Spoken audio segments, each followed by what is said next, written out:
Colleagues, we are starting in 30 seconds.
It's 6:40 p.m. and this is council meeting number 46. And I'll invite a council colleague to read our land acknowledgement, please. Deputy Mayor, go ahead. Thank you, Madam Mayor. The municipality of North Grenville acknowledges that the municipality operates on the unceded and unsurrendered territory of the Anishinaabe. We honor the historic relationship of the Haudenosaunee and the Huron-Wendat peoples to this land. We recognize all First Nations, Métis, and Inuit who now call North Grenville their home. We respect and support the need for cultivating a strong relationship with all Indigenous peoples, and we look forward to continuing this conversation and fostering the path towards reconciliation. Excellent, thank you. And before moving to our approval agenda, just a couple of things. As some of you may know, it is Small Business Week. So in partnership with the Chamber, I know we are recognizing some fantastic businesses that obviously are embedded in the fabric of our community. And of course, I would encourage all of us to continue to buy local, as I know so many of us do, and to also continue to visit the Love NG directory, which features a wide variety of local and growing businesses in North Grenville. The other thing is it's Local Government Week, and as I think all of us now know, we're very excited tomorrow to welcome 2 youth leaders in our community, grade 9 students, who are going to serve as mayor and deputy mayor for the day. We are revealing their names in the morning. This was an invitation, an open call for students in the community, high school students, to make an application based upon their vision and priorities for North Grenville. So we're really excited to have them shadow myself tomorrow, but more importantly, to meet all members of council, the senior management team, and to have a couple of focused discussions on areas that matter a great deal to them, and to also do a little bit of media, should they feel comfortable. So there's a flag raising tomorrow at 8:30, 8:45, and we've invited, of course, all staff and members of the media and public to join us. So with that, I will call the meeting, I will ask rather for a mover and a seconder for the approval of the agenda, please. Councillor, so forgive me, I'll just continue looking this way and I'll look this way in a second. Councillor O'Sullivan and Deputy Mayor moving and seconding the agenda as presented. Any questions or concerns, colleagues? Now looking this way.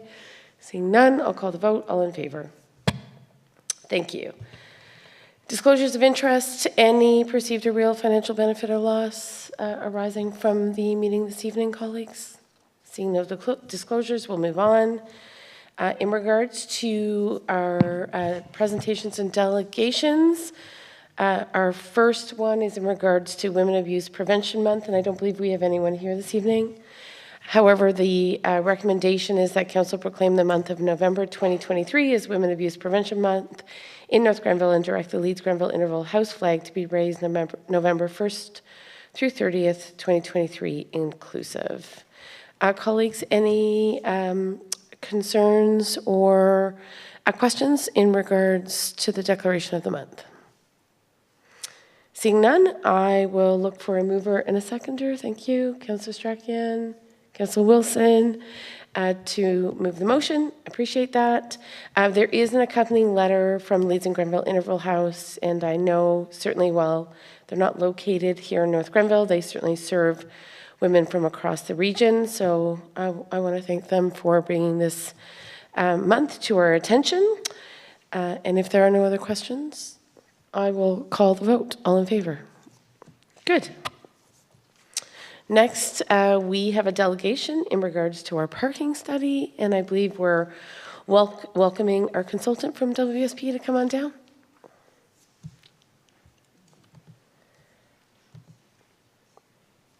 Thank you. Welcome. We understand it wasn't entirely clear if you were going to be here this evening, but we're glad you're here. Okay, yeah, thank you. So good evening, everyone. My name is Jordan Papazoglou. I'm an engineering consultant at WSP Canada, and I'm going to spend the next 5 to 10 minutes providing a bit of an overview of the parking study that we conducted over the summer. Next slide, please. Thank you. So WSP was retained by the municipality in June of this year to conduct a parking study of downtown Kemptville. So how we proposed our methodology was kind of in 3 parts. First and foremost, a policy review, including the North Grenville's official plan and their zoning bylaw and their parking bylaw. The second piece of it was a parking inventory and utilization survey, so a bit more quantitative on that end. And then, of course, we had a consultation and engagement component to hear from our key stakeholders, the public, and to really fill in the gaps. And with this methodology, what we hoped to attain was a balance between quantitative and qualitative analysis for this parking study. So I'm going to try to go over the findings of all 3 parts of our study. So starting off with the policy review, something that became evidently clear to us in the official plan was that there was a lot of discussion and desire for environmental sustainability and understanding that there are climate change actions that could be taken to ensure that the municipality is on the right foot with this. In terms of the zoning bylaw, what we did was conducted a comparative analysis of the municipality of North Grenville with other similar sized municipalities in Eastern Ontario to understand if the parking rates and other matters were aligned or if there was any differences and discrepancies. And what we found was that in terms of minimum parking rates, and we did this for both residential parking uses and commercial as well, that for the most part, the municipality was aligned with others such as Arnprior, Smiths Falls, there's a handful of others. And that also crucially that most municipalities, including North Grenville, include some type of parking reduction factor for their essential business districts or their downtowns. So that was generally what we found out in the policy review. So for our parking inventory and utilization survey, I'll start with the inventory. What we found was in this area, and I should say our study area, it was essentially Rideau Street, Sanders Street, Clothier Street, from Rideau to just east of Sanders, and then Prescott, all the way south to right around Elizabeth, or maybe a little bit further south of that. And also included the off-street lots of the municipality's library parking lot and the Riverside Park. And what we found through our inventory was that there was over 800 parking spaces, primarily privately owned, privately run, north of Clothier Street, and that makes sense with all the businesses up there. But nonetheless, we still found over 100 off-street public parking spaces, primarily from the Riverside Park lot, but also from the library parking as well. In terms of our utilization survey, what we did was we conducted from 8 a.m. to 6 p.m. for 3 days between, they have to be Tuesdays, Wednesdays, or Thursdays. We tend to avoid Mondays and Fridays to deal with any long weekend fluctuations. And what we did was we wanted to understand how busy certain parts of the downtown were. So we were primarily looking at Prescott, north of Elizabeth, Cloutier Street, and then the two main parking lots, Riverside Park and the library. So we conduct these from 8 a.m. to 6 p.m. And what we found was generally, yes, parking does get quite busy along Prescott Street and some of those side streets. But we did find that there was still a decent amount of capacity on Cloutier Street, just east of Sanders, at the Riverside Park. And also, it depended on the time of day, how busy certain areas would. There would be moments where the Prescott Street would, the main street would have a bit more parking availability. One thing to point out was that the library parking, while our understanding was that it gets primarily busiest on weekends when there are events at the library, but also that there was a bit of an issue at times with people who park at the library parking lot only to visit businesses along Prescott Street. And this was a little bit difficult to find out through the utilization survey, but I'll get to like the important findings from the consultation because that kind of helped fill the gaps in there. The last thing I wanted to say about the utilization survey was we also collected information on the duration of stay. We were really interested in finding out if people were parking 6, 7, 8 hours along Prescott Street and using up that valuable space. And what we found out actually quite interestingly was that's not really the case, that by far and away most vehicles, over 90% of them, stay under the 3 hours, and that the average was about 1 to 1.5 hours.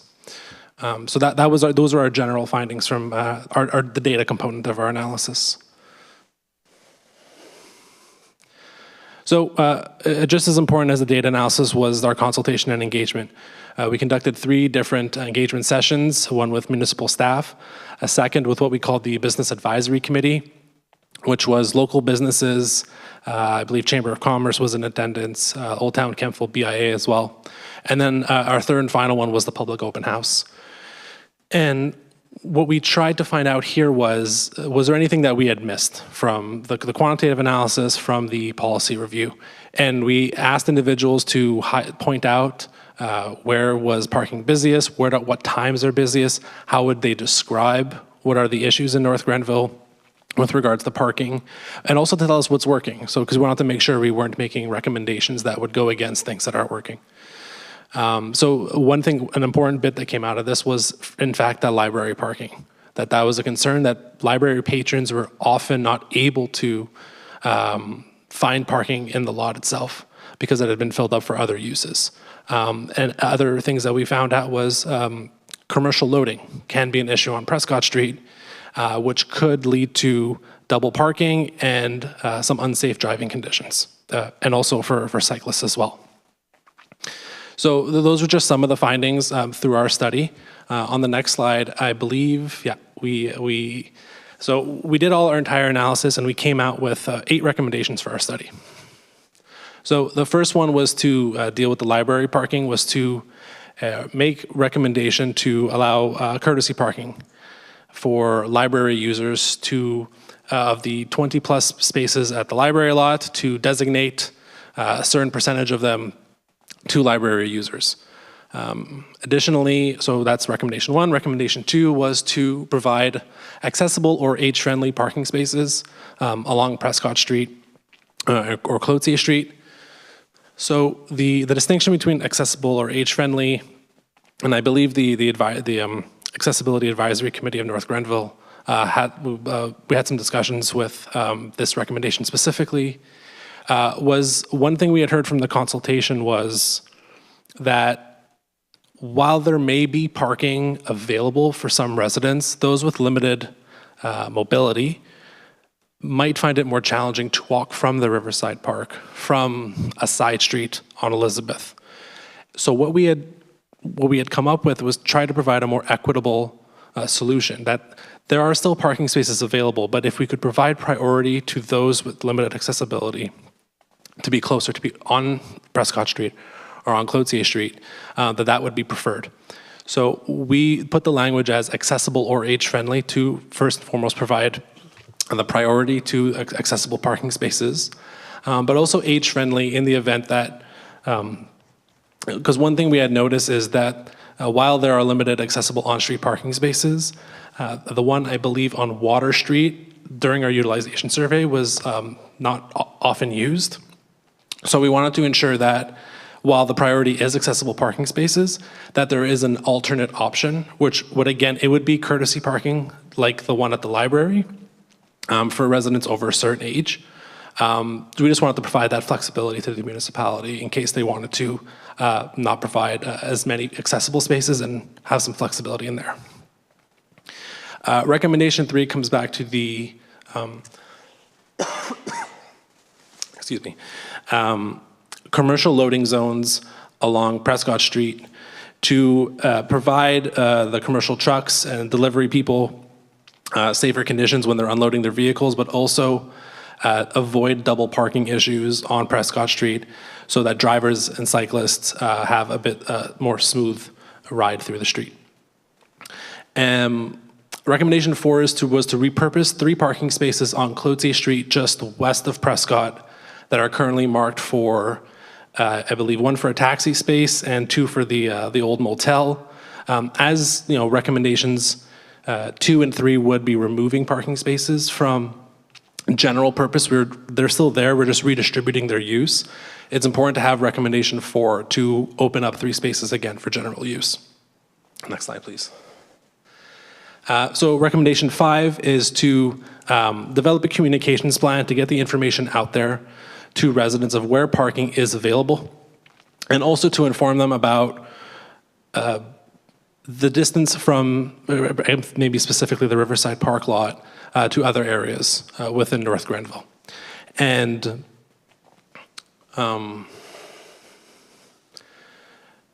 yeah.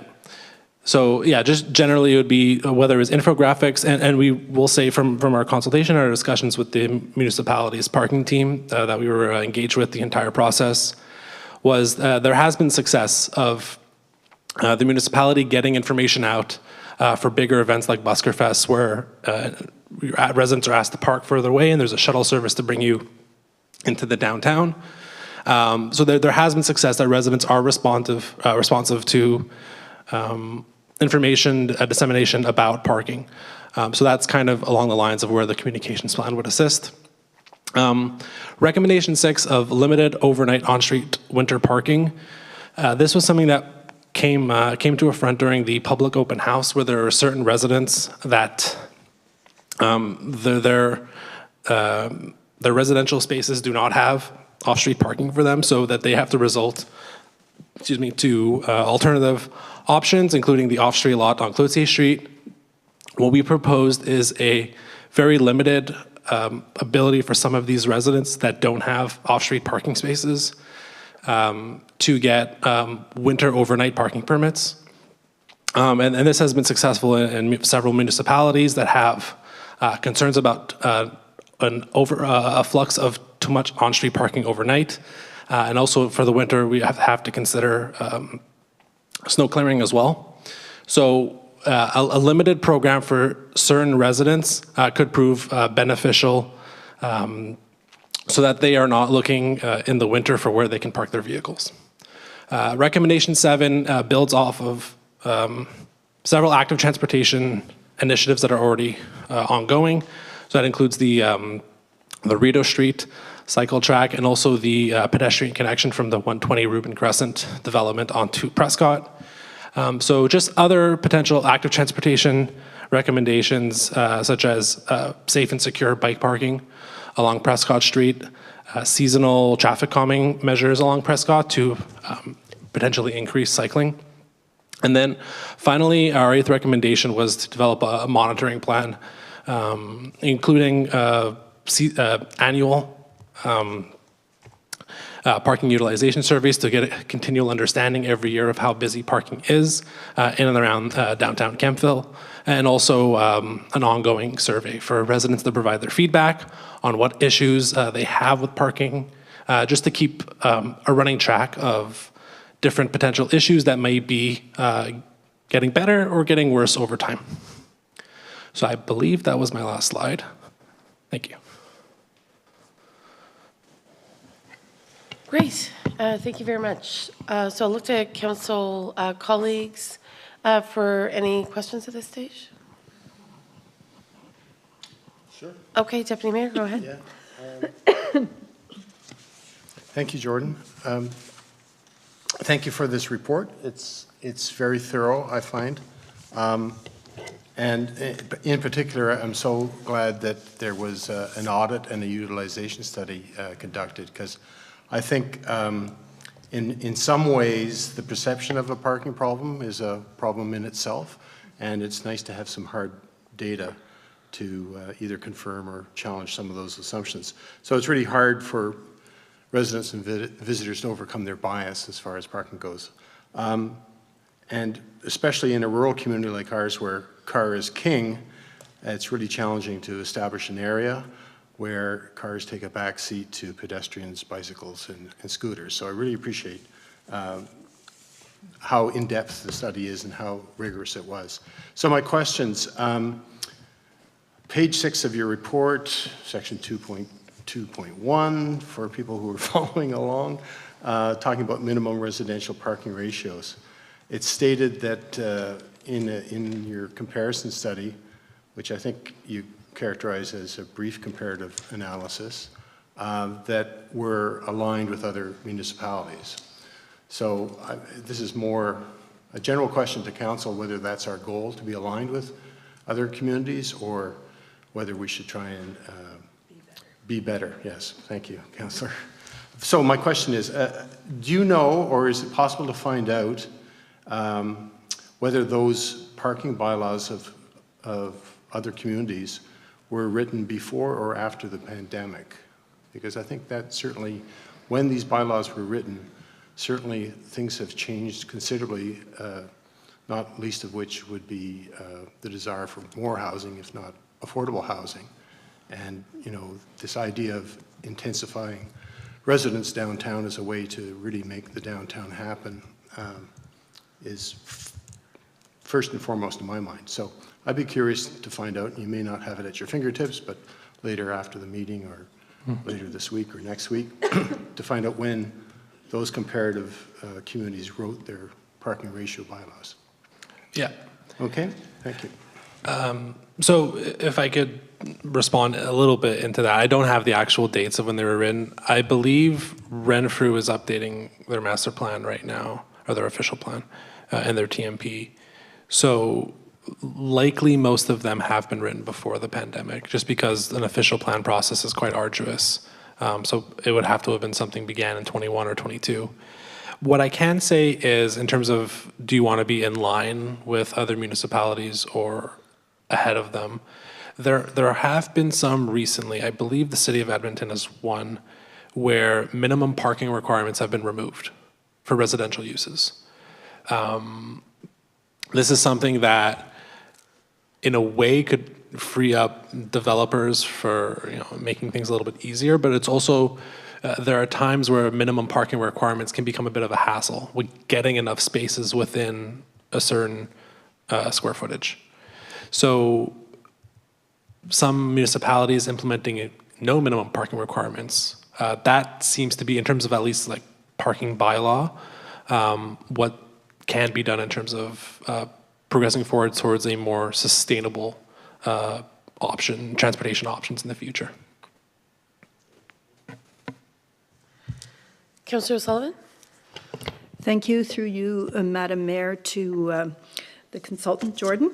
Two questions that I have. When you did the assessment at the library, there's been construction going on there for several months and fences put up, and so a lot of the parking, well, a fair number of parking spots have been taken out of use.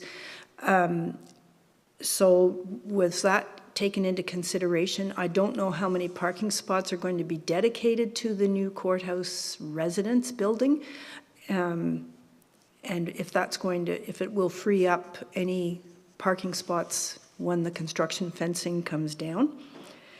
And the other question is, when I looked at the number of parking spots on Prescott Street for accessible parking, I don't believe there were any. And I think that's not appropriate.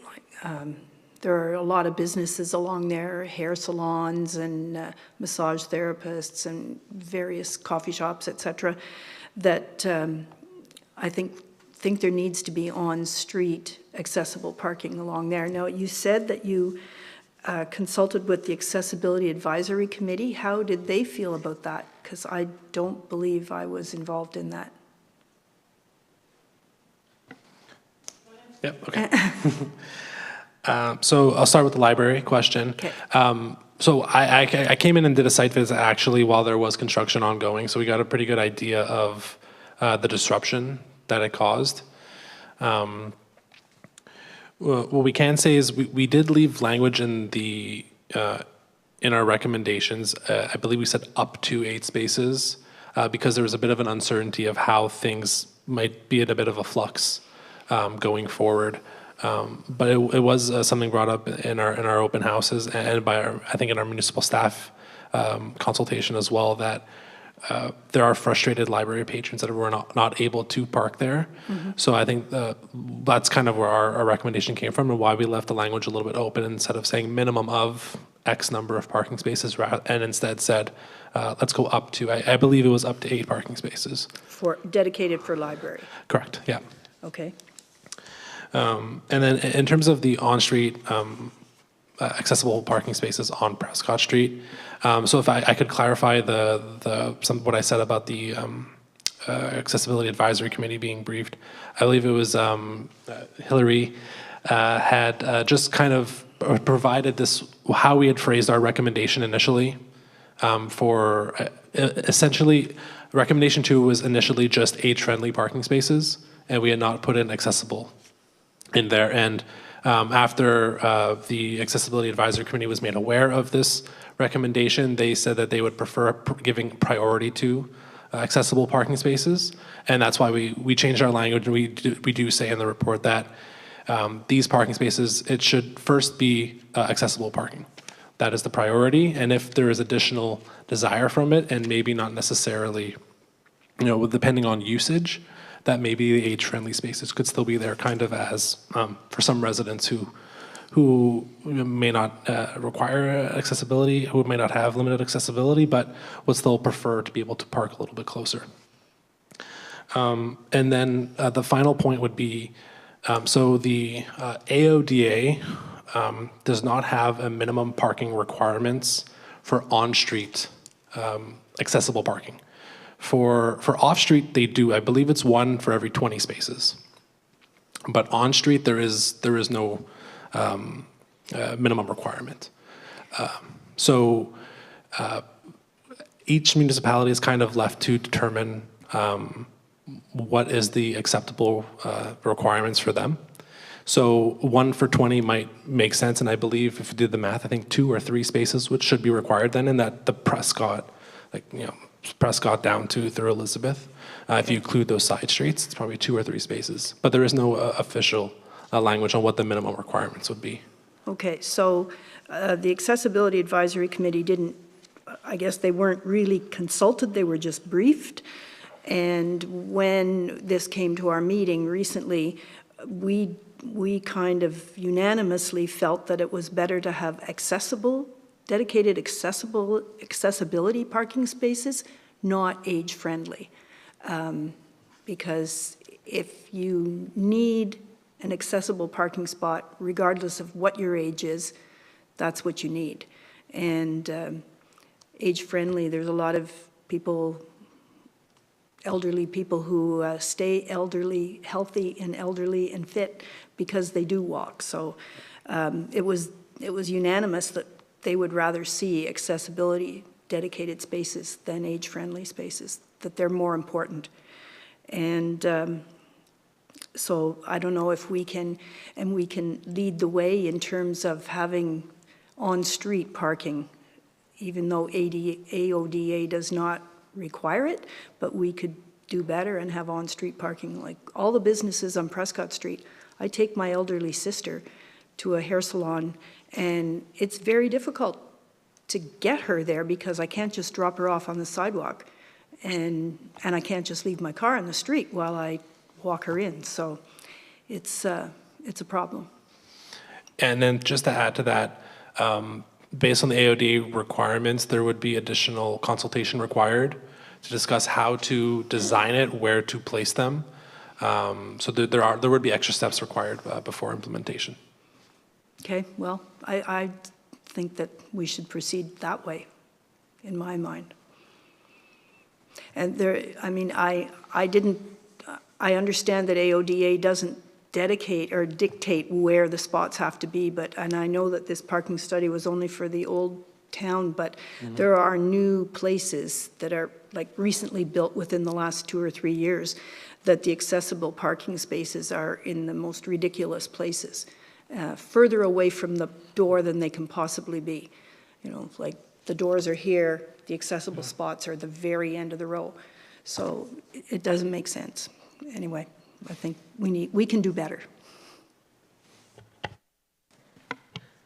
Okay, thank you for that, Councillor Sullivan. We may come back to that for the recommendation. So, but next I'll recognize Councillor Strachan, Councillor Wilson, and then I'll put myself on the list. Thank you, Madam Mayor. Thank you very much for the report. Parking is definitely an interesting challenge, and its perception. My husband and I go down there. I always find a parking spot, and he never finds a parking spot. So it's an ongoing debate in our house. I just have, I guess, a couple questions and mixed in with some comments as well. For the public meeting, how many people attended that consultation? So this is specifically the public open house? Yes, the open house, sorry. Between 10 and 20. Okay. For the library, is there any thought given to, anecdotally, I've heard that there are people who park there who aren't using the library. Is it possible to consider, you know, I want to say permit, but that's not what I'm thinking, you know, what you would, reserved, like that you could, you know, go into the library, you're obviously a patron there, they give you a tag or whatever that you put on your dash so that you're, you know, you're using the library and therefore allowed to use one of their spots. Does that kind of model make sense in this context to sort of limit perhaps people who are going to the local coffee shop or bakery from parking there and using a library parking spot? So like a validation program? A validation, in a way? yeah, something like that. So those programs are successful. The one thing, of course, there would be enforcement of how would you be able to, someone who is skirting the rules and parking in one of those library parking spaces and then just leaving. How would you be able to validate that? So enforcement comes into play, and there's obviously whether it's infrastructure cost or operational cost to it, or both. Like it could get costly for something like that, which is part of the reason why our recommendation, it's just courtesy parking. There is no way to enforce it, which does leave it, in theory, vulnerable to people just parking there and going 2 blocks down. But generally, you would hope people are kind-hearted and understand a parking space and wouldn't take it. You never know. Unfortunately, anecdotally, I don't think that is the case. So I'm thinking not even necessarily pay parking or, you know, that you have to go in there, but like that the library has a number of, you know, passes that you just put on your dash kind of thing to say that, you know, you're in there. And I mean, I guess enforcement is a part of it, but, you know, maybe it's enough of a deterrent that if you say you must have a permit to park here, you know, maybe people are thinking twice. I don't know.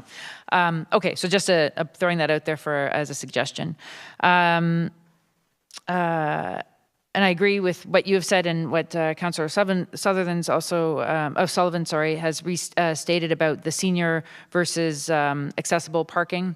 That the Accessibility Advisory Committee was definitely in favor of accessible above, beyond the age-friendly. That the age-friendly became a question of enforcement as well. How do you decide whether or not somebody looks old enough to park there or not?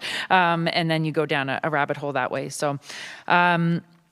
For event parking, so I think you mentioned F-seat and dedicated parking areas and so on, and through that process, right, of formal event planning and making sure that, you know, that's covered in that. But I think that there's also an opportunity that falls under the communications umbrella where local businesses, when they are encouraging greater than normal attendance at their businesses, that they include that as part of their communications to say, these are areas that you can park. There was an event held down in off on Prescott at one of the local businesses this weekend, and part of their invitation stated that, if you're looking for parking, here are some good options for you. And they were pointing to, the lots either at Riverside or other areas in other bigger parking areas, not just on street.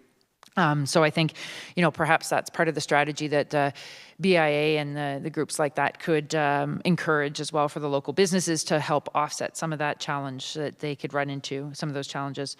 And then for communications, I guess, something that is I've seen in other cities is that, you could say there's a distance to get from Riverside Park to, and then, find a point on Prescott or, the library or something like that. And it, to say it's 1.1 kilometers or 0.5 kilometers probably doesn't mean a lot to a lot of people. It doesn't really run into that. And, you could say time as well. I think there's also innovative, fun ways that you could do it, like it's, 500 kangaroo hops or something like that. I think there's ways that are way to communicate that to people that, give them an idea of how far things are relative to the other parking options in the area. And finally, I was looking for a breakdown in the report, but I don't think it was there. 800 is definitely high for parking spots. I mean, certainly I think there are lots of lots included in there that are definitely private areas. I would just, note that the areas that are private, first of all, those aren't the areas that you want to encourage people to park on an ongoing basis. And there are one lot in particular that isn't owned by the municipality. It is, sort of courtesy for us to be able to park there at a low cost for all residents to be there. But I think that there's some, some thought given to perhaps to what that means when we don't have those private parking spots, right? Then we really are down to the bare minimum, and that really should be the crux of it, is that's the focus of how much we have or don't have, with the emphasis placed on that. So those are my comments and questions for now. So thank you. Thank you. If I can just add to that, so in terms of the communications plan, I think we included the graphic about like finger posts, because I agree in terms of telling people how far something is not necessarily helpful. Whether it's something as enjoyable as kangaroo hops, or just how long roughly. Like it's 5 minutes away for me to get from Riverside Park to Prescott and Water Street. So something like that I think is very helpful. And in terms of the private spaces, that was a requirement in the study to count, I believe it was from the community improvement plan, the area that was required to be counted by the municipality of both public and private on and off street spaces. Understanding, of course, that a lot of these private off street spaces have limited use, whether you're going for a specific business or whatnot. But that was just wanted to clarify that was part of our study. Thank you. Councillor Wilson? Through you, Madam Mayor, to Jordan, thank you for your report. I'm going to wear 3 hats here. I'm a business owner, part of the BIA, and a councillor. So I attended all the engagement sessions.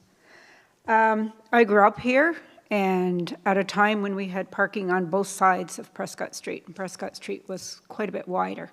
We've taken a lot of the road away for accessibility on the sidewalks. The sidewalks are required to be so much wider, so we took away some of the street parking. We also had parking meters in the downtown where you put your little money in and twisted and you had so long to be there. The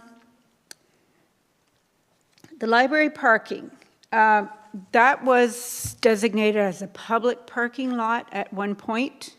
And now what you're saying is that we're taking that away from the public sector, that it's only going to be library parking and parking for the courthouse? So if I can answer that one Yeah. directly, yeah. So what we're saying is the parking lot it's a public lot. Okay. And what we would like to ensure is that library patrons are able to park there. So that way we would designate a percentage, I believe it was less than half, of those parking spaces, as courtesy parking. Right.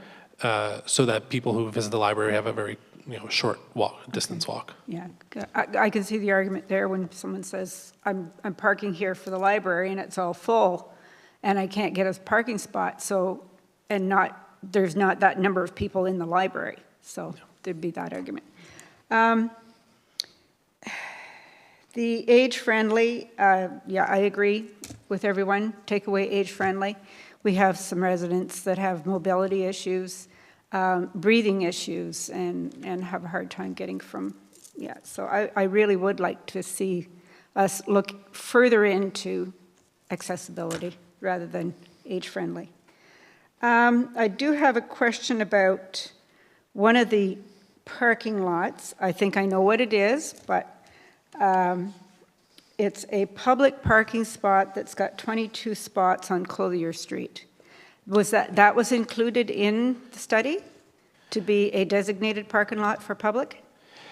I know what it is, but I want to hear what. I believe we classified it as it's an off-street lot that it's leased Right. by the municipality. Right, okay. So in the future, that may not be available to us, so those could be removed as parking spots. So I think that what we need to do in this study here is to look towards the future and future parking and when businesses do expand and we do get more businesses, that we need to look towards having that parking entity. And I do agree with how we are with affordable housing. We're going to have hopefully the two new acquisitions on Rubin Street. And there will be more cars down there, but there will be more parking too, because they will have visitor parking on their sites, and I'm sure that perhaps some of the public will be parking on those. So anyways, I didn't really have any questions. I just wanted to make comments because I don't talk very much. Anyways, thank you. Yeah, if I could add to that. So I think generally when we deal with municipalities, we don't recommend leasing parking lots as a long or even medium-term solution anymore. We have a client right now where they're worried about it. They're leasing areas and they don't know at any point the owner is going to come and say, okay, it's over. So, and I think our usage analysis kind of showed here that, especially around Cloutier Street, once you go east of Sanders, there's actually quite a bit of availability and capacity there. And I think that lot in particular was brought up as a resource for residents who need to park there overnight more than anything else. And I do think our recommendation of providing a limited winter overnight permit program should alleviate some of those residents from having the necessity to require that off-street parking lot. If I could add just one more thing or ask the question, if it was taken into consideration, there is another private parking lot that has been established between Saunders and Barnes around 115 Clothier Street. Mm-hmm. Were those units taken into consideration? I know they've just recently marked them, but and it will be a paved parking lot, but it's a private parking lot. I'd have to check the exact location, but Yeah. we looked through Sanders and then just maybe about 100 meters further east. So Yeah. if it's around there, we Yeah. likely took it into account and had it in the inventory. I'm not sure you did, but anyways, thank you. Okay. Okay, well, you can see we're a council that's passionate about parking. Was the B&H parking lot considered part of downtown parking? Yes, it was private off-street. Is private off-street, so part of that 800 number, Yes. correct? Your observations on Riverside Park would have been during the summer, is that right? That is correct, yeah. Right. So I'm sort of fascinated. I guess I differ a little bit in terms of how I think Riverside is used. Of course, in the summer, high volumes, swimming lessons, lots of activity, a bit of a hub, and we're so happy. And as I think you're likely aware, we're just at the end point of a revitalization project that will see hopefully year-round use. But I think the observations around sort of peak Riverside Park usage, you know, in the morning, I think is more reflective of pool usage patterns than anything else. I'm not convinced that as many people as you might have observed during the summer would be using Riverside Park in the other seasons. Do you think that's a fair comment, given what you observed? Yeah, certainly the uses near, like closest to the Riverside Park will have the greatest effect on its utilization. Same if the library is closed on, on a certain time of day, it'll likely be a little bit quieter. Right. So with that in mind, I guess my concern about capturing Riverside Park or integrating your observations about Riverside Park parking utilization, my concerns are really that I'm not sure it's really reflective of how many members of the community use or do not use Riverside Park. I understand some people use Riverside Park reliably, and we're really happy. It's obviously a public parking facility that is valuable and serves not just the park, but the Legion and, the post office and the banks. I mean, it certainly takes in a lot of different users, but my concern is about the fact that if you're parking sort of in the middle of where the Riverside Park parking lot, you're actually, I would think, given how people enter Riverside, for the most part, you're probably backtracking. You're parking up, then you're walking back down, and then finding your way. We know there's some informal pathways, I'll call them pathways, some in-team pathways that people have sort of opted to use on occasion. They're not lit, they're not maintained, right? They're not signed. So while I think there's an opportunity to strengthen use of Riverside Park parking, I think for many people it feels impractical, even if it isn't. It just feels impractical. And I guess I recognize how time-stressed people are, and sometimes dashing into the bakery or going to get a coffee or dropping someone off to the hairdresser aren't activities where one is necessarily inclined to situate themselves at Riverside to facilitate access to one of those local businesses. So I appreciate the fact that Riverside Park, I think, has strong potential to be fully integrated into sort of notions of downtown parking, but I don't think we're there yet. I understand through the recommendations on active transportation, you may or may not have recognized those informal pathways really between Riverside and Prescott. Can you speak to those active transportation recommendations? I believe the one specifically for the Riverside Park lot is the pedestrian connection from the 120 Rubin Crescent development. Right. And that would be viewed, and that was discussed with in our municipal staff engagement session to understand who's allowed to use that and what the purpose of it is. And it really is to kind of, because you were right, it's a bit awkward. Rubin Crescent, kind of how it kind of goes, it's almost like a bypass road. So having that direct connection would be viewed as a pretty big plus to the Riverside Park and elevating it. Right. And I'm wondering if maybe, Mike, I know Karen Dunlop is still recovering from knee surgery, but maybe Ms. Janou or Mr. Finley, can you speak from a public works perspective on where the planning might be in terms of that pedestrian connectivity for 120 Rubin, which is still in the conceptual stages, as you know? Maybe Mr. Finley? Yes, thank you, Mayor. So that development is still in concept design. That pedestrian walkway was identified and even brought up at the public meeting. So we do know they've taken that away as something that council feels strongly about having. And we haven't seen the next iteration yet, but my understanding, my understanding is that is going to be a major component of part of their design, is to have that connection to Prescott. That's wonderful to hear. I know, given our conversations with Kevlar, and Councillor O'Sullivan will remember them well, that typically developers building multi-residential are not inclined to facilitate access to a pedestrian pathway until all construction is complete. It's effectively a construction zone. I'm not sure if this would be the case, Mr. Finley, with this particular pathway. I'm delighted to see that a pathway is sort of envisioned.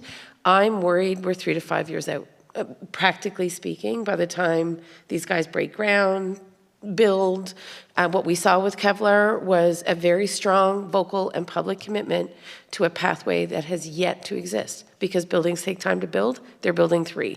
And even though we got early promises for a pedestrian pathway, of which you wouldn't be aware, it hasn't materialized because construction takes so long. So again, just thinking creatively about Riverside, I think I want to recognize the limits. I think some people embrace Riverside, and that's fantastic. But I think many others, to your point, don't see it as intuitive to park there. Unless you're really deciding to spend a couple hours downtown, you don't have a mobility issue, right?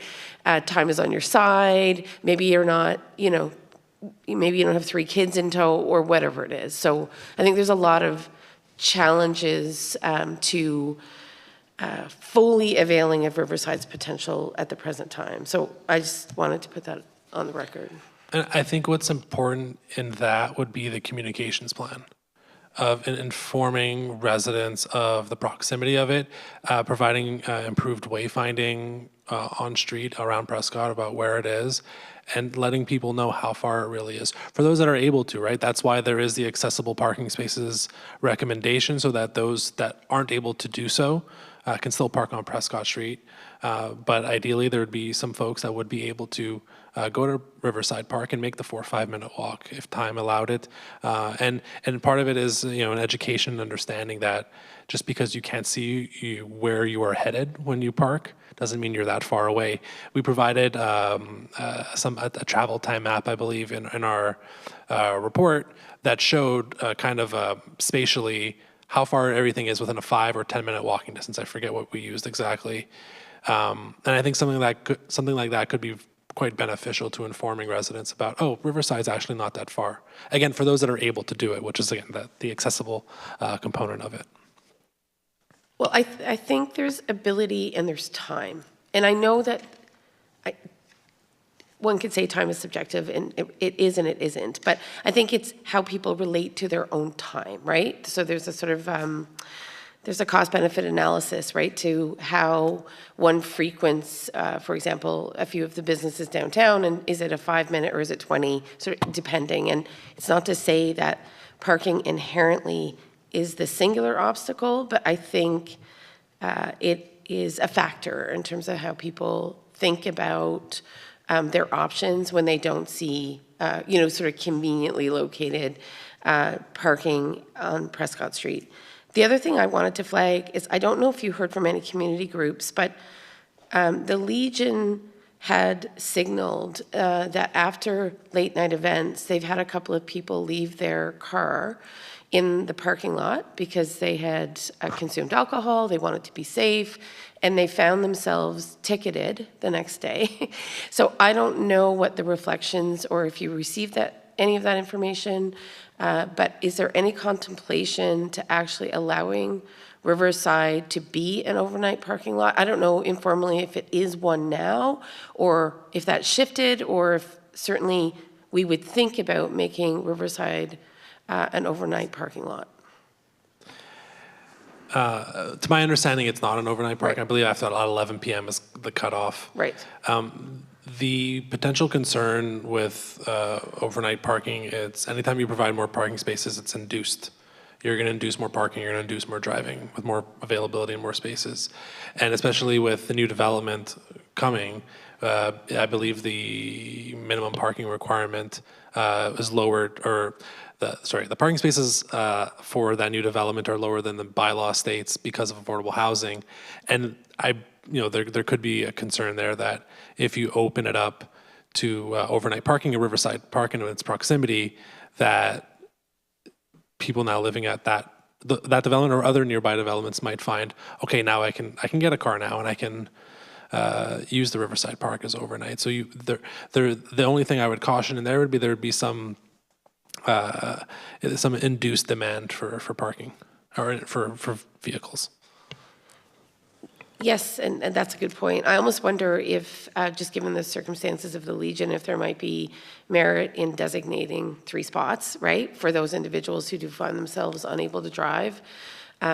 We hope to have on-demand transit, in the next certainly a few months, in which case people will be able to get somewhere safely, but in the absence of any options, obviously we want people to feel comfortable leaving their car and not risking a $50 ticket or whatever it is because they've left their vehicle in Riverside out of safety, right?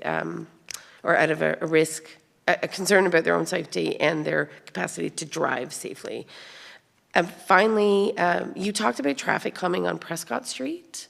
And it wasn't evident to me what you meant. You said that more cycling capacity, if there was traffic calming, could potentially be introduced onto Prescott Street, if I'm hearing you correctly? Yeah, so at least something I noticed while walking on Prescott Street was almost getting hit by a bicycle on the sidewalk. It might have been me, so you never know. So Or my son. It was probably my son. it was a younger gentleman. So I think there are somewhat limited options just because of the narrow right-of-way already. So it would be minimal. And what's important is you'd want it to be seasonal so it doesn't disrupt any snow clearing in the winter. So something like, what did we write down here? Yeah, like flexible posts and bollards in the middle just to kind of keep vehicles, just to try to slow them down a bit by providing some of those traffic calming measures. So you are limited with your options on Prescott, but it'd be small changes like that.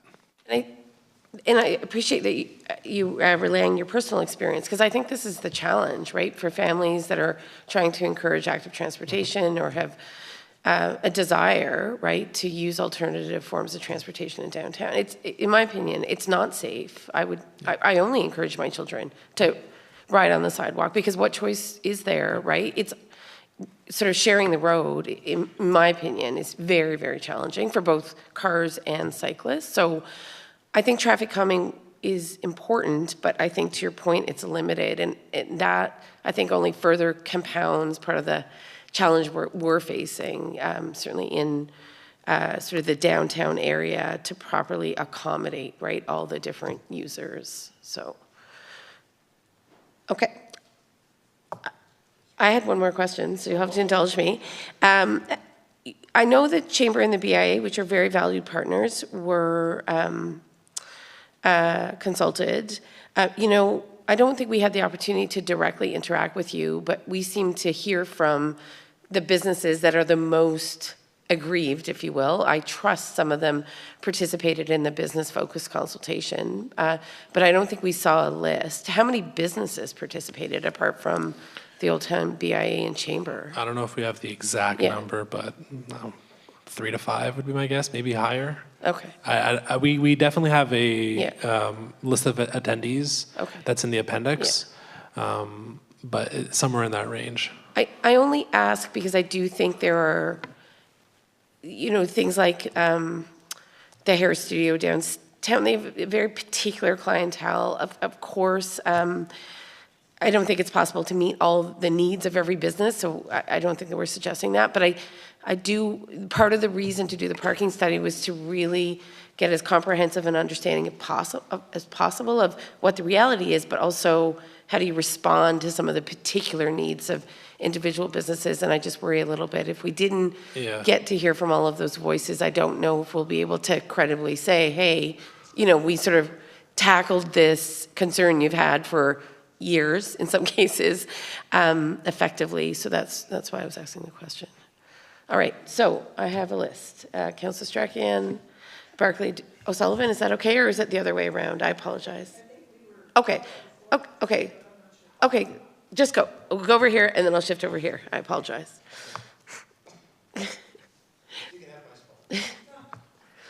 Councillor O'Sullivan, you're on, go. Thank you. I think one of the things Jordan mentioned is communication, and that is key, how to get the message out. I think it's really important, and it's going to take a culture shift among the people who live here. We are the most active community in the country in 2021, and in the next 2 years, most active community in Ontario. So we're very capable of walking 3 minutes from Riverside Park for the most part. And if we were tracking steps and active time, I think that would be an easy solution. I've worked at the Civic Hospital on Carling Avenue for 50 years, and I'll tell you, you have no idea about parking complaints until you go there. But I live in Kemptville. I parked at Dow's Lake. So I drove past the hospital, parked my car at Dow's Lake, walked up the hill because it was faster than waiting for the shuttle bus, walked back down at the end of the day, drove past the hospital again. So it is a culture shift. It's just, people have to accept that that's the way it is. And we're not asking people to truck that far up a big hill. So I think one of the problems downtown is that there are a lot of people who work downtown who park close to the business. Like a lot of staff, I know the staff at the hair salon that I go to, they park right close. If not on Prescott Street, they park really close to where the business is. So they're taking street parking. And they should be encouraged or even somehow or other required to park down at Riverside Park because it's not that far for them to walk, for staff. With respect to traffic calming and making cycling easier, the bump outs that were put on Prescott for traffic calming make cycling more difficult because I cycle a lot too, and when I go down there and you have to kind of go out around those bump outs, it's not comfortable on a bike. So I can understand why Mayor Peckford would encourage her kids to ride on the sidewalk because I'd rather ride on the sidewalk than go around those bump outs. But I think if the communications and the message can be properly put out there, we just have to be patient and wait for the culture shift. But there's a way that we can do it. I think we have to do it because that's the only way people will buy into this change. And I like those little signs that say, you know, Krusty Baker is 2 minutes away, or Bubba and Bugs is 3 minutes away, because it's not that far. And but people need to get that mindset. And with respect to pathways between Riverside and Prescott, I don't think the parking issue is a problem at night, so I don't think particularly lighting those pathways initially is a necessity right away, but having them well marked and obvious where they are, because sometimes, I mean, the entrance to the one by the near the Legion is actually like overgrown with weeds, and it's got a hydro wire that sort of comes down across it, and you have to kind of know where you're going to get through that one. So there can be improvements. Okay. Councillor Strachan and then Deputy Mayor. Okay, just I guess a couple points. Communications, we haven't done it, so we don't know that it's not working. So I think that first and foremost, not a comment for you, Jordan, necessarily, but from the municipal perspective is that we've talked about it for a long time and we really haven't made any significant efforts to say, you know, let's communicate about where the parking is, where the options are to people so that we can see if that changes anything. And I think, you know, we can't say that it is or isn't working because we're not doing it. So I think that's a internal decision that needs to be made to make some progress on there while we're trying to figure out whether pathways are going to happen sooner or later or how they get finished or and whatnot. So I think that's sort of my gut reaction to that part of it. When it comes to places like the Legion, I'll go back to my military experience. There may have been times where I have left a vehicle at a local mess and not driven home and made the right decision. The messes, at least downtown Ottawa, they will actually give you like a permit from the mess that says, yeah, you're good to park here overnight so that you're not in, you know, you're not against the whatever rules or parking, anything like that. Not on-street parking, not City of Ottawa parking, but, you know, within a certain area. And I think the Legion here doesn't have its own parking lot, but because Riverside is there, instead of having dedicated parking spaces, because that would require forethought of, I'm not going to take my car home, so I'm going to park in one of these spots, the Legion could be empowered to have a few of these passes available to say, you know what, our members are doing the right thing, we're going to give them one of these and they get a pass for that so that there isn't a ticket given to them overnight. So I think it's creative. I don't really think it's that creative. It's done in other places, but I think it's something we're not doing, and it would go a long way to allow for that without giving carte blanche to overnight parking to anybody. So I think that there's I think ways like that we can find a happy medium that would keep people safe and keep that option open without ticketing and so on. Thank you. Deputy Mayor? Thank you, Madam Mayor. There is a question at the end of my comments, so be prepared. To the mayor's comments about the pathway, I totally appreciate that it could be 3 to 5 years out, and the first mention of the pathway was that I recall was in 2010, so it's been 12 years out. So we're very patient with the pathway and don't see it as a quick fix, happening within the next 6 months or anything.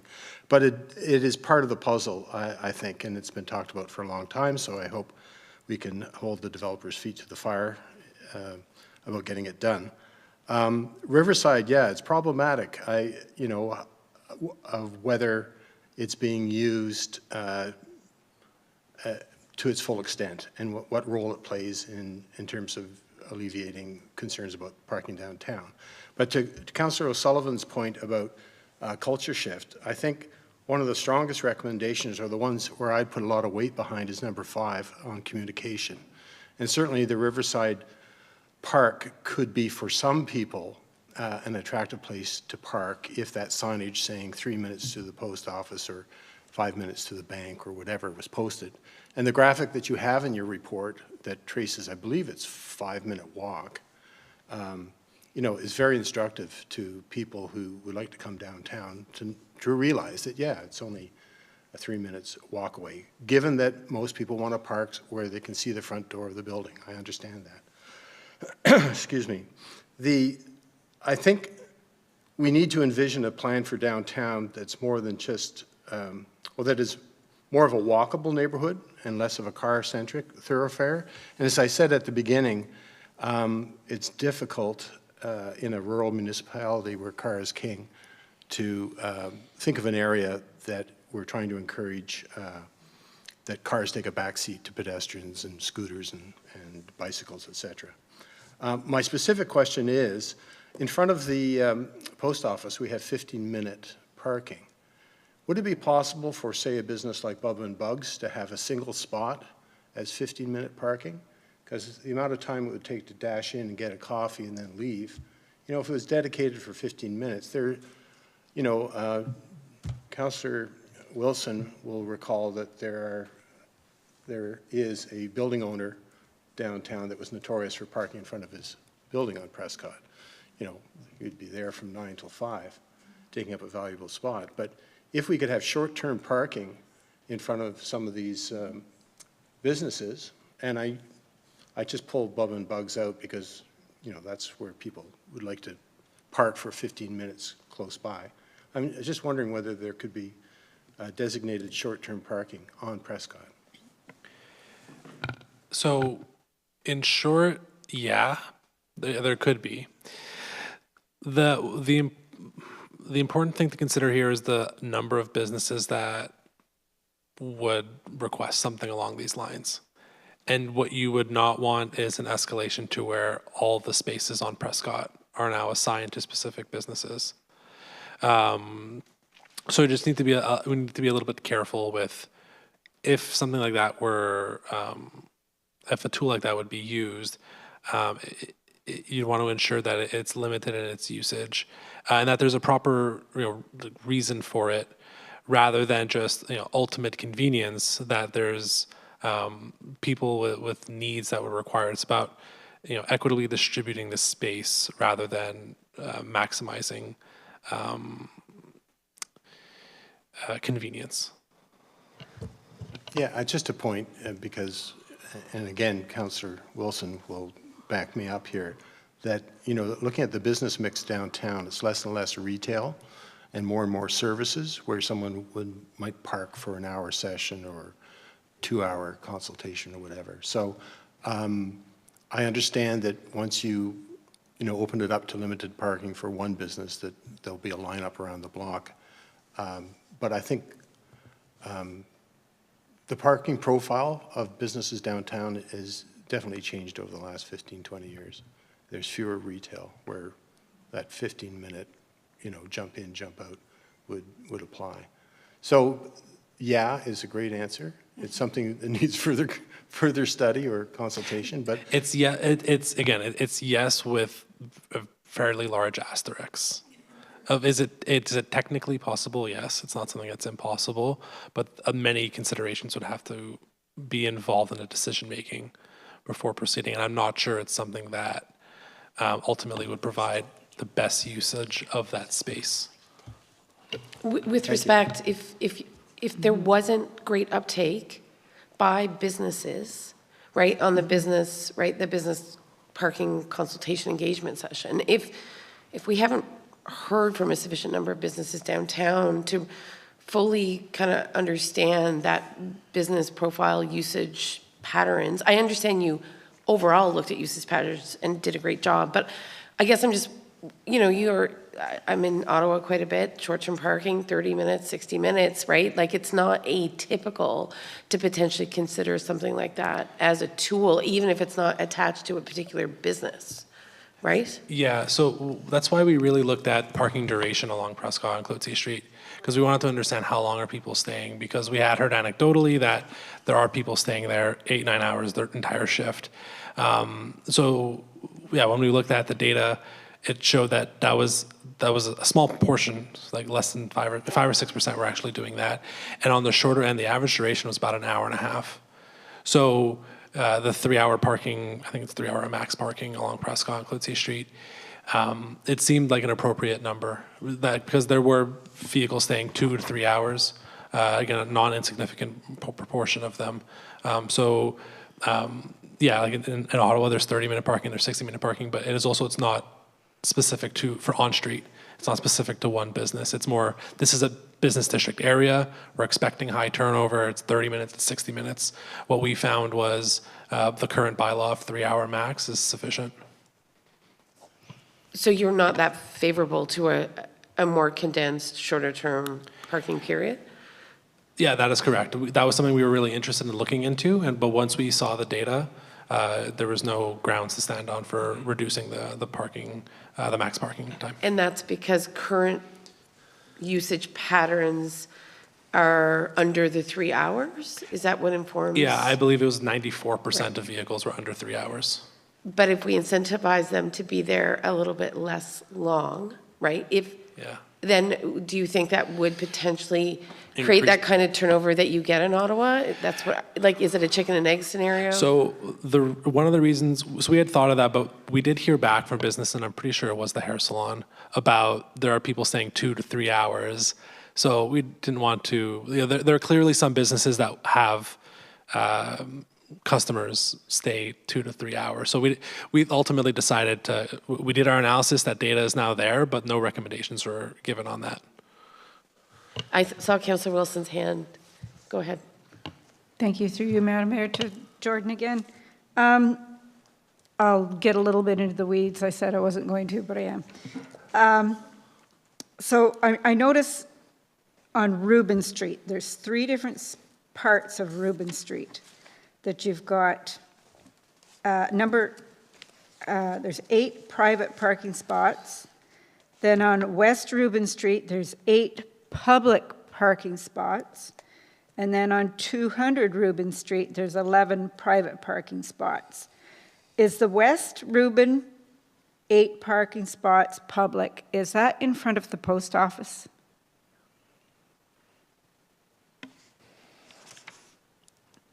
Were there 7 spaces? I think it said 8, but I could, my glasses may be crooked. I believe the Canada Post is Oxford Street, off street. No, No, it's not that one, it's sorry. Rubin. So west of 200 Rubin Street, there's 8 public parking spots. Then 200 Rubin Street, there's 11 private parking spots. And number 9, Rubin Crescent, there's 8 private parking spots. I guess my point is that if they are private parking spots in front of Canada Post. Banks, it's the bank, right? No, it's the post office. It's the post office, not the bank? Yeah. Or the bank, it could be the bank. So the Canada Post parking spaces are accounted for on the on-street. This is in On-street? Appendix A. It's 7 spaces on-street, private. 7 spaces on-street, private? Yeah, considering it is parking spaces designated for Canada Post only. Canada Post. On-street. Customers, Okay, yeah. so that would be directly in front of the post office. No, No, she's there's correct. on-street parking there. There's a And there's- 15-minute time limit Yeah. for that parking area. So those are considered private. For the purposes of the study, we considered it private since not all residents can park there. You can only park there if Okay. you're using Canada Post. Okay. All right, thank you. Okay, excellent. Anything else? Councillor Sullivan. Thank you. Through you, Madam Mayor, to Jordan. Councillor Wilson mentioned at one point there were parking meters on downtown. I wonder if that would be an incentive to encourage people free parking at Riverside Park and parking meters on downtown. Like, I would walk half an hour for free parking. When I went to University of Ottawa and had a few tickets downtown on Friel Street, yes, I would walk half an hour for free parking. So I'd certainly walk 5 minutes for free parking. Can you comment on that, Jordan? Was that part of your analysis? So we really did not, I think we asked some questions early on about any appetite for paid parking. There didn't seem to be, so we just let it be. But yes, there's definitely a correlation between paid parking and turnover, at least. Right, most definitely. Okay. Okay. Okay. Well, this has been most helpful. We do appreciate having this opportunity to unpack it with you. We're all, I think, enthusiastic about parking in our own way. And, you know, part of our challenge has been, as you, I'm sure, have observed, is the strong growth of other commercial areas of our municipality where parking isn't as much of an issue, has been such that obviously we want to ensure that there's balance between those high growth, heavily trafficked area in our downtown. So as I know, you know well, it's really tough to try to balance those phenomena within a community such as ours. So this was a long-awaited study, and it's a pleasure to have this opportunity to talk it through with you. We do appreciate that. So Thank you. thank you very much. Thank you, and I know you might have been a little under the weather, so thank you for staying the course. Yeah, no problem. Thank you very much. Council, can I suggest a short break? I know it's a bit premature, but if we could just take 5 minutes, that'd be great. Thanks. It's nearly 8 o'clock, so we've been going for 90 minutes.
We'll start again.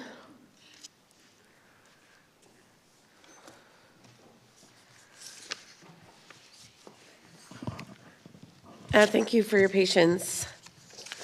So we're just going to play with the order a bit here in order to honor Jordan's time. So we're just going to go to 1.3.1, the parking study recommendation. And Ms. Jeannot, I think you were going to speak to that. Yeah, I won't say much through you, Your Worship. I think Jordan covered it all, and we had a good discussion from councillors' questions.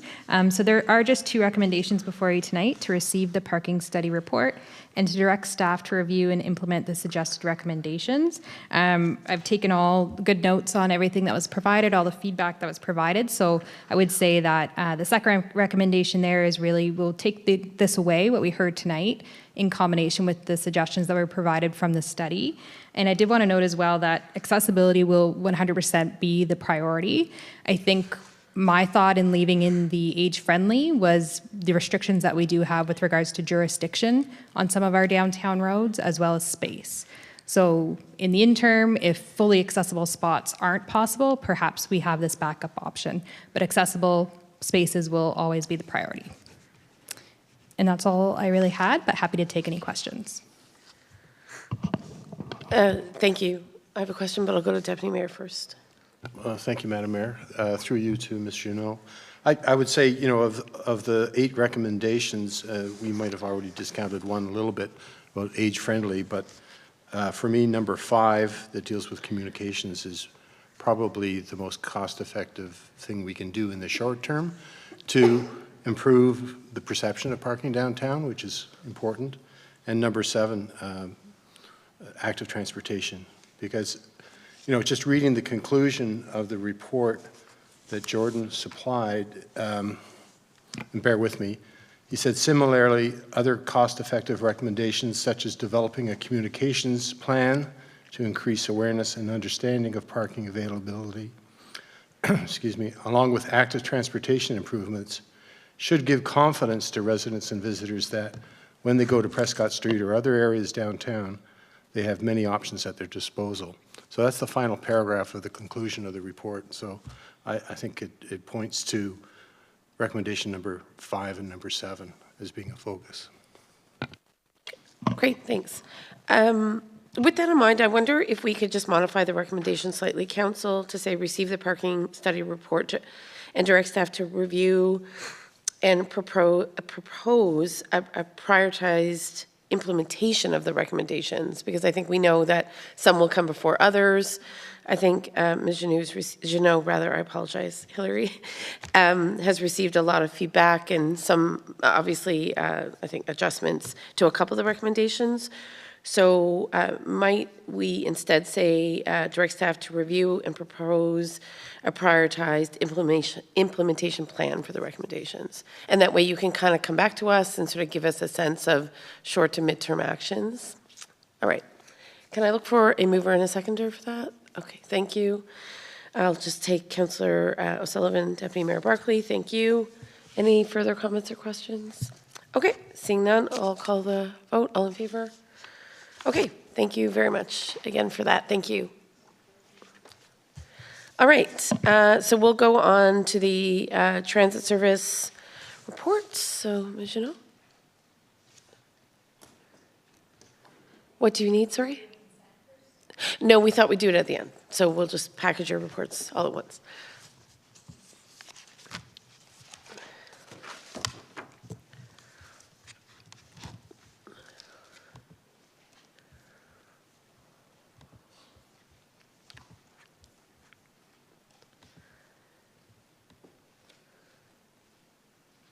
Apologies, just 1 second. Just having trouble opening my document. No worries. Take your time.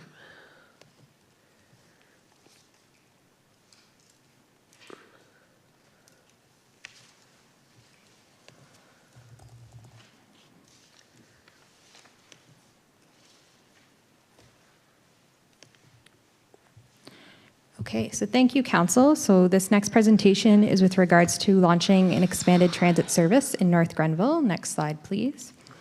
The municipality took over a volunteer-led accessible on-demand service in 2019, and this service was expanded to seniors in 2023. In 2022, the municipality conducted a transit study which recommended a variety of transit options, including an on-demand service, a commuter service, as well as a fixed route service. At that point, council directed staff to move ahead with an on-demand municipal-wide system set to launch in 2024. Next slide, please. Throughout the procurement process, the municipality received 3 proposals, and we recommend through that process mobility transportation specialists, also known as MTS.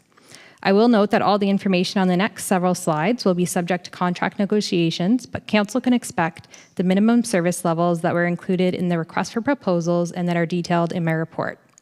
This includes operation hours of Monday to Saturday, 8 a.m. to 9 p.m., and Sunday, 8 a.m. to 8 p.m., a modern booking system, same-day bookings at virtual stops, and pre-scheduled bookings and door-to-door service for eligible customers per AOTA guidelines. Next slide, please.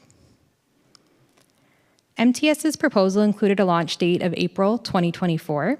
In further communication with them, they have indicated they could potentially launch a system 10 weeks after the contract is awarded. Staff will work to find an interim solution should this not be possible to ensure there is no lapse in service. Next slide, please. Ms. Jeannot, I don't understand what that slide means. So the proposal indicated a launch date of spring 2024, and in fact, that's what all 3 proposals recommended. But we have followed up with MTS since in preparing this report, and they indicated that after contract is awarded, they could potentially launch the system within 10 weeks after award. So sooner than. So sooner than spring 2024. Which would not be a problem. That would be a good thing, right? Yes, that'd be great. Okay, Yes. great. Okay, thank you.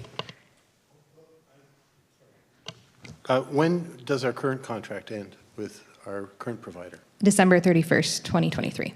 So there might be a gap still. If they're comfortable moving forward with either the award following council's decision tonight or the contract award, which should be done within a week or 2, we should be able to do that with January 1st, pending no supply chain issues. Okay, perfect. Karen, sorry, I just wanted to be clear about that. Yes.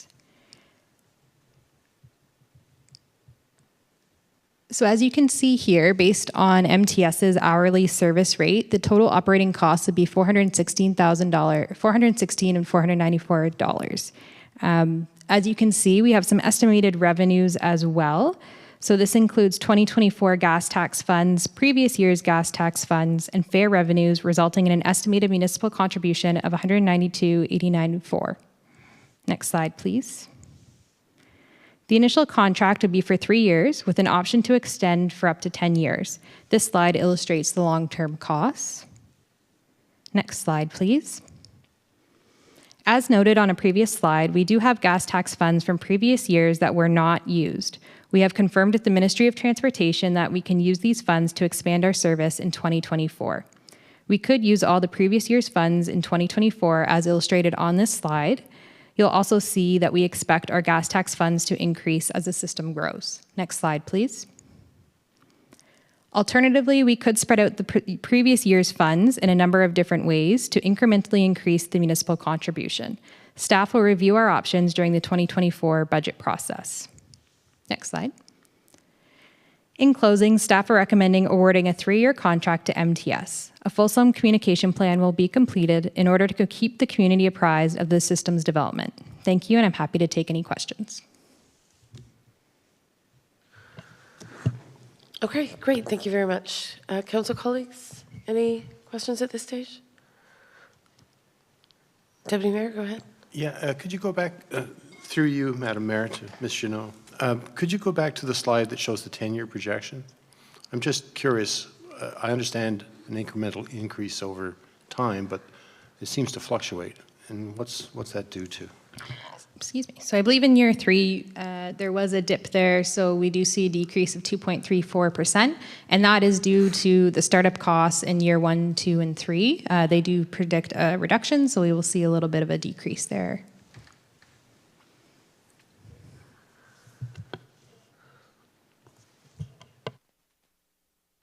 Other questions for Ms. Jeannot? Ms. Jeannot, I was on Parliament Hill today and actually met someone with infrastructure And they indicated that they believe there remains opportunity to pursue some additional federal grants for on-demand transit systems in smaller communities, even though the limitation in the past has been acquisition of capital being their primary criteria. So we just wanted to pass on that they were optimistic if a community such as ours reapproached Infrastructure Canada about our efforts here, that there potentially would be a way to capitalize on some additional external granting opportunities, and that they were sort of aware of the limitations of the grant programs as they existed. So I have a coordinate to pass on to you, because I think at the end of the day, that's ultimately what we'd like to see is some additional infusion of external grants into the system. And, you know, everything I hear out of the provincial government and the federal government is that they remain, not that they remain, but they are wanting to be increasingly vested in these on-demand transit systems that for small to mid-sized communities appear to be the most practical and efficient way to offer any sort of service, versus fixed transit or, you know, some of the other things that obviously are really only feasible in a much larger urban center. So I think that would hopefully be part of the vision for the long term. The only other question I have is those revenue fares. I know in the past you've indicated that the consultant expects a fairly robust uptake on the system. How have you adjusted the fare revenue over that 10-year period?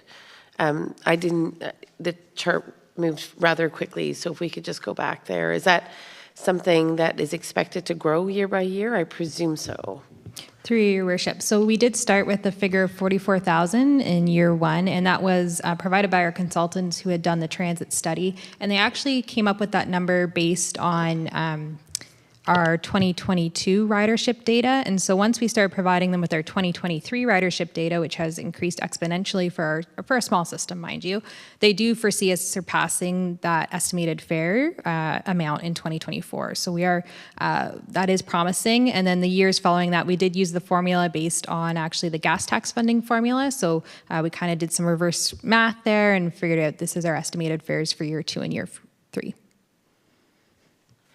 The gas tax utilization, is it provincial or federal, the numbers that are cited here? Provincial. Okay. And I understand there's a federal gas tax program as well that I think the municipality has largely used for public works, but could be applied in part to transit should we wish. Is that your understanding as well? I'm not 100% sure. I'm not sure if Director Finley has any insights into that or whether it would also be only for capital use. Through your worship, typically it's capital, but we'd have to look at the eligibility, so we could reconfirm what the eligibility requirements are. Okay, thanks. Councillor Wilson? Through you, Madam Mayor, to Ms. Jeannot, just a quick question on the current service that we have right now. What are the costs? Maybe I've missed it somewhere, but is this a significant jump? I believe, through your worship to Councillor Wilson, I believe our budget in 2023 was $154,000 for the system. And I do understand that we're going to be getting more hours from them and like longer periods during the day for which people can ride. Correct. Of the ridership. So, okay, thank you. And it's significantly expanded ridership because right now it's very narrow, Yeah. focused on seniors and persons with disabilities, correct? Yeah. Okay. Councillor O'Sullivan, please. Thank you, Madam Mayor. Through you to Ms. Jeannot. I may have missed this, but I think you said that the hours of operation would be until 9 p.m. in the evening. Is that the current plan, or is that with the proposed new contract? Through your worship, so that's the proposed service. So that is Monday to Saturday, 8 a.m. to 9 p.m., and then Sunday would be 8 to 8. Okay, because we had heard some concerns from community living clients who wanted to use the transit to come, for example, to 73's hockey games, and that closing down by 9 p.m. at night doesn't allow them to get back home in time, or they can't stay till the end of the game. And anytime that there's any events here in the theater, musicals or whatever, they can't necessarily stay till the end if they have to get the bus by 9 o'clock to get back home. So it may be limiting some of the evening events that people may want to come to. Any consideration of extending that under certain circumstances? Through your worship, I think if council provides direction tonight to do that, we can definitely do that. Currently, those hours were what were in the request for proposals, so that's what all the proposals used as well. MTS did indicate if we are increasing our hours of service, there could be a reduction in the hourly rate as well, but overall it would be an increase to the operating costs. Councillor Wilson? Through you, Madam Mayor, to Ms. Chanou, and to your point, Councillor O'Sullivan, what is the current hours that we have right now? I believe we are 8 a.m. to 5 p.m. Yeah, and we asked to increase to 9, and I would be in favor of what Councillor O'Sullivan has said. Thank you. Okay, great. Deputy Mayor? Through you to the warden of the counties, it's great to hear that the feds might have another envelope for public transit, but is it my understanding is that the counties are responsible for public transit. Are there any dollars there? None that have been brought to my attention, not to suggest that it's certainly looking over 5 different county budgets. It's not evident to me that they have any allocation at this moment for transit at all. So I certainly can pursue further clarification, but there isn't, I think, a system within Leeds and Grenville that receives $1 from the United Counties. So with respect, maybe it can be a subject broached at county level, given our recent conversation with Catherine Wood about regional transit. Right now, we're just looking at North Grenville Yes. on demand, but if we were to link up with another community to the east or west of us, for example, maybe the counties could get involved. Certainly, for sure, regional connectivity is certainly a conversation that a number of municipalities within the counties may wish to pursue. Absolutely. Okay. Hearing nothing else, I know, obviously what Ms. Jeannot is presenting tonight is what was RFP'd. So that, I think, additional hour of service that's been tabled as a possibility. Is that right, Councillor O'Sullivan? You had suggested going to... Right. I don't know think- when hockey games are typically finished by, or events that happen in here in the evening. Well, council goes to... Yes. We haven't seen too many people take. I think realistically, the RFP on the table is for the hours that were identified. So I think that would be something that perhaps Ms. Jeannot could pursue and bring back to council as additional information should we want to modify down the road or prior to implementation. But I expect you wouldn't have that information tonight. Wouldn't. Through your worship, yeah, I was going to suggest it'll be included in your 2024 budget, but if we are looking to launch as soon as possible in that 10-week timeline, Yes. we may not have that clarity from the budget is all. Yep. Okay. Councillor Strachan.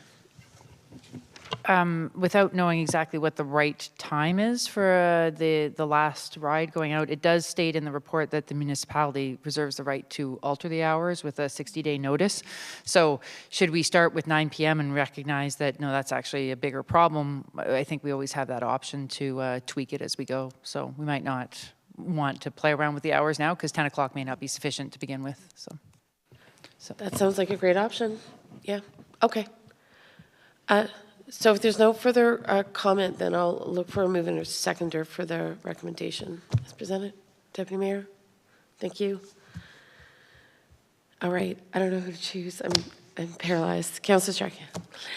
Okay, your hands both go up at exactly the same time. Okay, but thank you.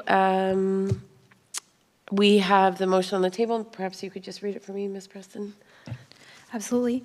That council authorize the Director of Corporate Services or their designate to award a 3-year contract to mobility transportation specialists for transit services for a maximum hourly rate of $91.54 in year 1, and authorize the Director of Corporate Services or their designate to execute the agreement and all necessary documents to implement the service, and to direct the Director of Corporate Services or their designate to find an interim solution for service provision should the launch of the new service not be possible at the end of the current contract. All right. We have a mover and a seconder. Any remaining questions? Councillor Charkian? Regarding the stop locations, at what point will that be determined? And is that solely, is there some negotiation that's possible for that? I'm thinking of some of the far-reaching areas that may not have clear spots where they could stop. Through your worship, so there were stops suggested in the transit study, so we'll start with those, but we have been talking to MTS about the fact that yes, we may want to rejig some of those. Okay, thank you. Okay, great. Anything else, colleagues, on this one? Okay, I'll call the question. All in favor? Great, thank you. Thank you. Long awaited, so thank you, Ms. Jeannot, for your work on that. I think we first discussed this just under a year ago, back in November. Yeah. But lots of pieces to get through to get us here, so very exciting. All right, so with that, I think we're going to go back to our consent agenda, if I'm not mistaken. And there was just one item on the consent agenda, and that was in regards to the Old Town Kentville BIA significant resolutions. Council colleagues, would you like to proceed with this one matter under the consent agenda as presented? And if so, I'll look for a motion. No? Do you want the matter of the BIA significant resolutions to be addressed outside of consent? No, you're good to proceed. Okay, so I'll just look for a mover and a seconder, please, for this particular item. Thank you, Councillor Wilson. Thank you, Deputy Mayor. Great. And if there are no comments or concerns, I'll call the vote. All in favor? Good.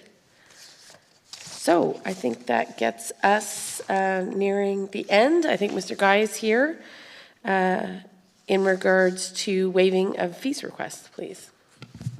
Thank you very much, Mayor Peckford. Yeah, so the report I bring forward this evening is a request from Sustainable North Grenville to have their rental fees waived for a workshop they are hosting at the Maplewood Hall titled Cultivating Climate Courage in Community. Next slide, please. So the rental fee at the Maplewood Hall for this workshop is $82.68 for a 3-hour booking. The workshop details are entitled are designed to strengthen our capacity to live courageous, compassionate in a world of accelerating climate and ecological risk, designed to support isolation to connection, overwhelm to presence, exhaustion to regeneration, apathy to inspiration and action.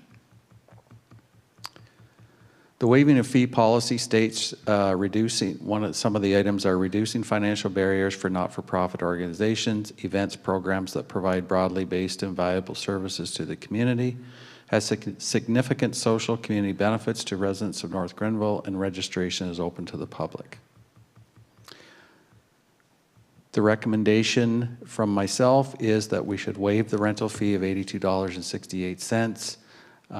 No rental fee will allow extra seats at the workshop at a reduced rate.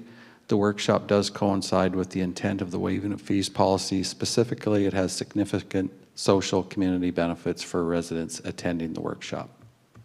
Thank you very much.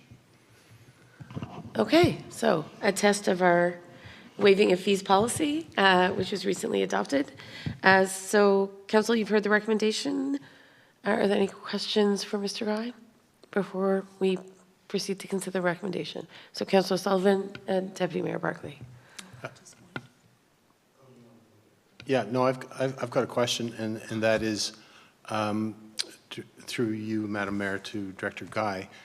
In our policy, is it required to bring requests to council, or do you not have some delegated authority to approve it based if it meets the policy guidelines? Mr. Guy. Through you, Your Worship, the policy, as the way it was written, is that I'm to bring all requests through to council for approval. I believe we adopted this policy in Birch Rapids in September, or Oxford Mills? I think it was at South Gore. In South Gore. So even more recently. Or no, a little bit, the first meeting in September, right? Was in South Gore Park. Okay. I think we had the discussion then, and at that time, this was the protocol that was identified. So should we wish to change the protocol moving forward? That may be one thing, but this recommendation is on the table right now. So Councillor O'Sullivan, you are moving? Okay. And I'll look for a seconder. Councillor Wilson, thank you. Okay. Any further comment on this one? Okay. I'll call the vote. All in favor? Thank you. And Mr. Guy, if you're finding it to be onerous or challenging to bring them to council, then certainly I think we'd entertain other reflections, but I guess you'll see how it goes over time. Yeah. Yes. I guess my comment would be, I think I was in favor of bringing these requests to council in the beginning. I think over time, if we find it that the requests are, you know, small in nature, I guess less than $100, it could always be discussed. But at this time, I think it's important that council is aware of the requests that are coming in and at least have a say in whether they agree with the recommendation or not. Okay, understood. We're going to go on then to Mr. Finley, Infrastructure Conveyance, Oxford Mills Development. Mr. Finley? Thank you, Madam Mayor. The report we have, do you want me to wait for the presentation or? Just give us 1 second, problem. it'll be up.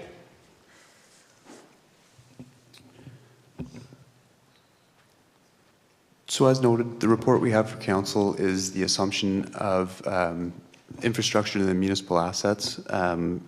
It's a continuation of Main Street in Oxford Mills, which wraps into a bit of a cul-de-sac and also includes the drainage features and a street light in that location as well. The pictures that we have next just indicates the lots that were part of this agreement. It was done through a consent agreement and then was amended into a site plan agreement for these works. Next slide, please. And so the area in red again is just an addition to the lots from the previous map. Next slide, please. And this is the final little piece that was included in this. So it was a bit of a mix of different legal plans that, which is why the process it took for this development. Next slide, please. So as we mentioned, this development came through a consent agreement in 2012. Again, it was amended into a site plan in 2017. The developer has currently met all their conditions for completing the infrastructure and is looking for the municipality to assume those assets. Next slide, please. So staff did an analysis, as we just mentioned. The developer did their construction of the approximately 100 meters of road into a cul-de-sac and the drainage features that accompanied that. Everything was certified by the engineering firm and confirmed by the municipality. Next slide, please. So that is the conclusion, is that the roadway drainage features and utility infrastructure is assumed into the municipal assets. And I'm happy to answer any questions. Great, thank you. The number of lots as part of this Lockwood development, can you just confirm for us? So there was 4 individual units around the cul-de-sac. There was an additional unit that fronted off Wellington Street and another unit off Hamilton Street. So 6 total, but due to the fabric makeup, there's 2 other locations where entrances were off existing roads. And effectively, from your perspective, there are no lingering drainage issues in regards to these newer properties? Through your worship, no. All the drainage features have been certified by the developer's engineer, and municipal staff were out to inspect them as well, and we're satisfied with the construction of everything. We also have all the documentation to support that. Okay. Thank you. Any other questions from colleagues? Seeing none, I'll look for a mover and a seconder then for the approval of the assumption of the Oxford Mills Development roadway, drainage, and utility infrastructure into the municipal roadway network and asset management plan. Councillor Strachan, Deputy Mayor.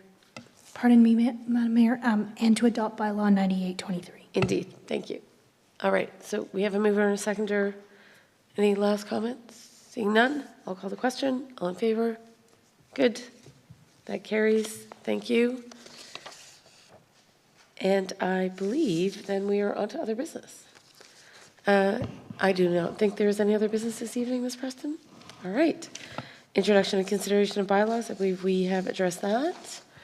There are no remaining members of the public or media. We do have our tenacious and expert tech team. So thank you, Neil, for sticking with us until the end. So we'll go to close of meeting, confirmation bylaw 9923 to confirm proceedings of council at its regular meeting held on October 17th, 2023 be adopted and passed. Mover and seconder, please. Councillor Wilson, Councillor Sullivan, thank you.